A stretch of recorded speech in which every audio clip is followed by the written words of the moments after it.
I tried making my first very own MV from scratch, all alone. Please help as possible while dealing with high school stuff that kept me from having fun with my life. Could it do it? Well, let's see. Why did I suddenly want to make an MV? That's because I had liked stuff about music, listening to songs, and also played piano and loved singing. And dancing, I guess. MV, short for music video, is a video about music. So, obviously, the very first thing we have to do is music. Or in other words, the instruments of the song. This is the era where you no longer have to learn how to play many instruments or form a band just to make music. We now have DAW, where we can use sample sounds that replicate real instruments or sound for us to compose. Yeah, about that. My little brother Ryu has already made few hundred songs before using FL Studio, a cool loop music making program. Very interesting. So I asked my dad to buy it for me. Can I do it? Well, let's just say we still have a lot to learn. Don't be such a perfectionist, or we wouldn't be able to start anything. Yeah, I understand. Don't be too perfect or else... Screw it, I'm perfecting it. I'm getting to learn the program while using the music theory. What even is a chord? Simply put, it's when you play 3 or more musical notes at the same exact time to create a single harmonious sound. If you stack a bunch of these chords together back to back, you get a chord progression. Think of it as a musical roadmap. Most of the time, it's just a 4-chord loop. Some of the biggest billion-view songs in history use the exact same 4 chords throughout the entire song. In pop music, there's a progression that rules them all. It goes C, G, A minor, F. The song actually uses these exact same chords. I just shuffle them around a bit, and yep, it loops for the entire track. Now the cool part is that you can play a single chord in a million different ways. At first, I kept it simple, just a piano sound playing notes one by one, also known as arpeggio.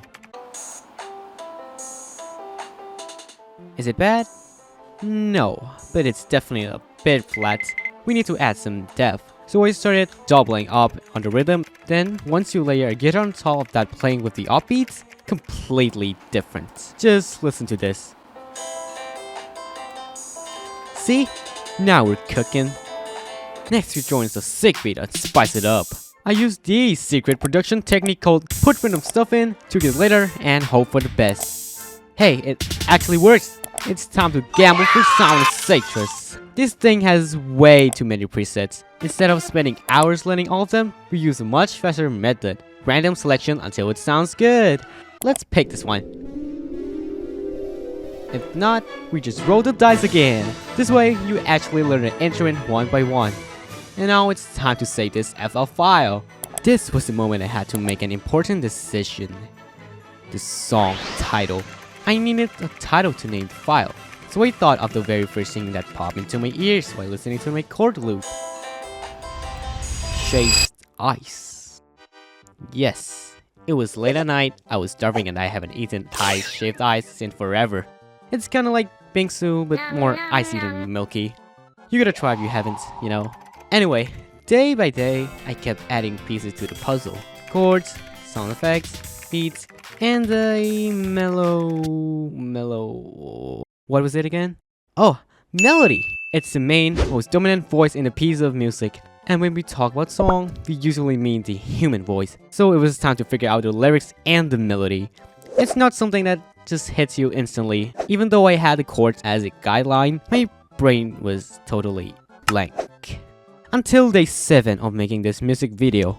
It was a Monday morning, boring, exhausting, and perfect for sleeping. I remember it perfectly. Thai class. I brought my puppy notebook with me. See, I love using different cute notebooks and categorizing them for different things. And this puppy notebook is strictly for my songwriting, even though a lot of songs just died halfway through because I got too lazy to finish them. YYAYYYY. The atmosphere here in the room was literally a lullaby. But I held on my puppy notebook, trying to hum a tune. My brain was showing in the towel. My eyes were shutting down.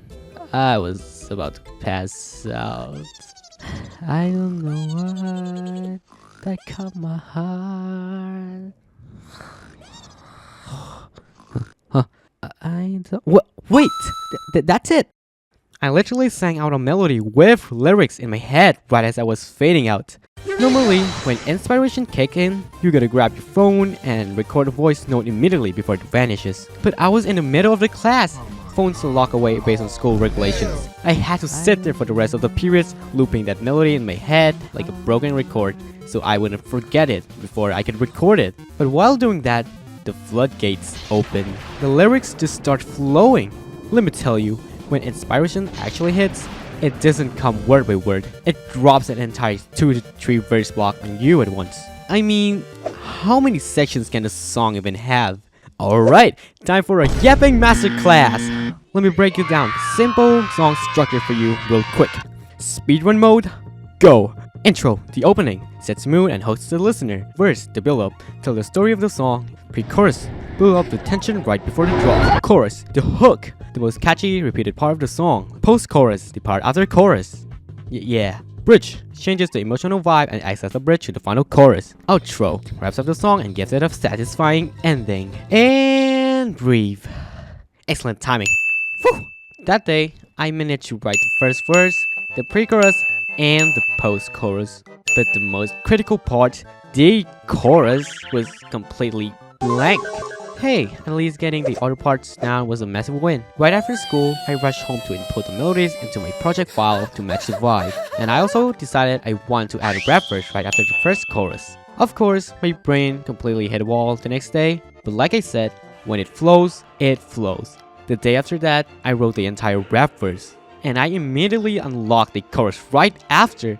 A few days later, I rushed to writing the bridge, and our song lyrics were 100% done on day 10. Sugoi.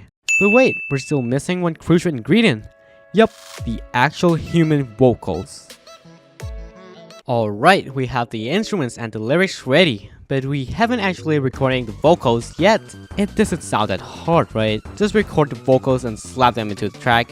Well, yes, but there's a massive difference between being able to record and recording it well. For this project, I finally got to use the microphone that I begged my sister to get me for my birthday. Let's test it out.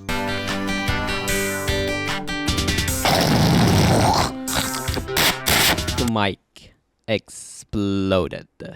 When you record with a microphone, pronouncing close-up sounds like P sound or K sound naturally pushes a burst of air out of your mouth. It creates this annoying popping sound in the audio. Professional mics usually have pop filler over them, but the one I got, yeah, it didn't come with one. Using my supreme 37,658 IQ, I came up with the most genius big brain solution to this problem. I wrapped a sock over the microphone. Did it filter the air? I mean, technically. But along with looking absolutely disgusting, it also blasts old fabric smells straight to my nose. Gross. Then I had a sudden thought. You. Yes, you. The camera. I gave up and just used the camera's built-in mic to record the vocals. At least the quality was decent.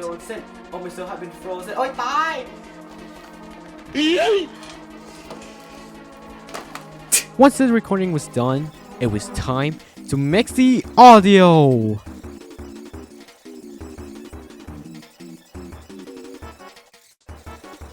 Done. Next step is the moment we've all been waiting for. Shooting the music video! As you guys know, I've been a YouTuber since I was a kid. All that was left was finding a location. Since our song is literally called Shaved Ice, what location could possibly be more perfect than a Shaved Ice shop? Or bingsu place. Same but different. I scheduled to shoot at this tiny shaved ice shop tucked away in the corner of a gas station. And when I say tiny, I mean stuffing 5 or 6 people inside make it completely packed. But since I am the empty main character, I had to radiate that main character energy. No matter how tight the space, we gotta push through. I had my dad as a cameraman while I was literally reviewing the choreography and brainstorming shots on the fly right on the spot. I did write a rough storyboard beforehand, but I never actually drew it out clearly. As for the choreography, I designed the dance move myself and has Grace tweaked them a bit to polish it up. By the way, the dance routine is only for the chorus. For the other parts, freestyle baby! plot of the music video was pretty straightforward. I really want to eat shaved ice, and when I finally get it, I'm overjoyed and eat it. Look, maybe the plot doesn't need to be that deep, right? As long as the fast cuts match the beat of the music, I think it looks cool enough. Then came to the rap scene inside the shop, and right at that moment, it started pouring rain outside. The raindrops falling outside looked exactly like falling shaved like Bingsu ice crystal. It gave us a gorgeous cinematic vibes that we completely didn't expect. Absolutely perfect. We got the footage. Now it's time for the editing. Moving on to editing, this is my strong suit, so it wasn't an issue at all. I just took all the chaotic ideas I had during the shoot and started forcing them into reality. Like, there was this one scene where I wanted to slide across an ice sheet with the Arctic landscape. At first, I was overthinking it. Should I build a full environment in Blender, or should I just copy-paste the background from Google? However, during the process, I played a track from my dad, and his feedback completely broke me. He looked at me and said, "It still sounds kinda cheap. Not very professional yet." I immediately went back and stacked layers upon layers of extra drums on the beat. No matter what is changed, he still wasn't vibing with it. I spent days hunting for sound fonts and plugins, desperately trying to make this MV absolutely gold. But eventually, I hit a massive wall. I was trapped in an endless loop of fixing things and getting the same feedback until I just gave up. Everything just sat there, frozen.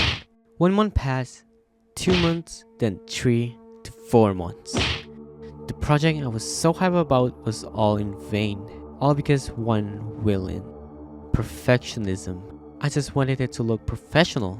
I wanted the audio quality to match the hits on Spotify, to finally stop sounding cheap. But ironically, that obsession with perfection is exactly what murdered my progress and reduces to 0.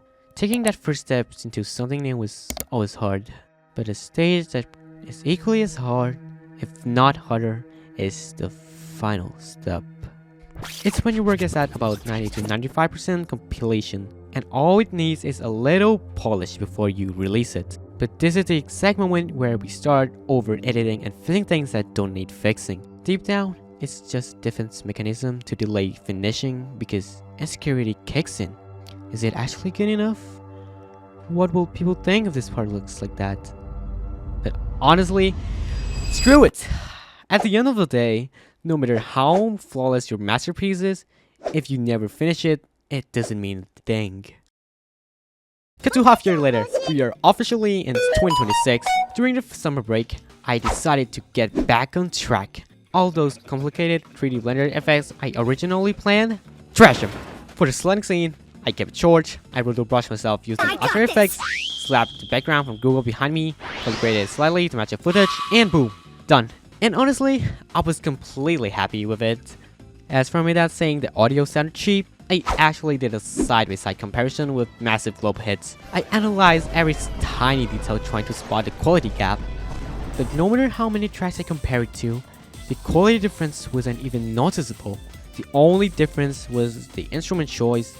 And want to know what the ultimate truth was? The reason my dad said it sounded cheap because he was listening it on a phone speaker. Bro, are you serious? Phone speakers don't have bass boost, so the drums didn't punch through. When I took that heavy over-edited version to my car and blasted, the blast was so loud my liver was vibrating. It was completely overkill.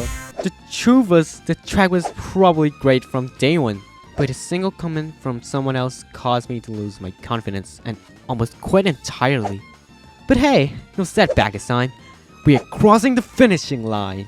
Speaking of the drums though, there was one piece of advice from my dad that I actually agreed with. The issue wasn't the volume of the drums, it was the variety. Initially, I used the exact same drum pattern for the entire song, minus the rap and bridge part. My dad noted that the song felt stuck in verse mode. He suggested changing up the drum pattern during the pre-chorus or chorus to give its later section a fresh, distinct energy. And when I changed it, wow, it added so much depth to the track. And that was it. I told myself that it would be the single final tweak I would make to this entire MV. No more over editing. I was going to push through and finish it in one single burst. And done. Let's see the final result. Wait, nope, no spoilers here. If you want to watch a fully finished music video, head over to my main channel with a smile. See you there, bye!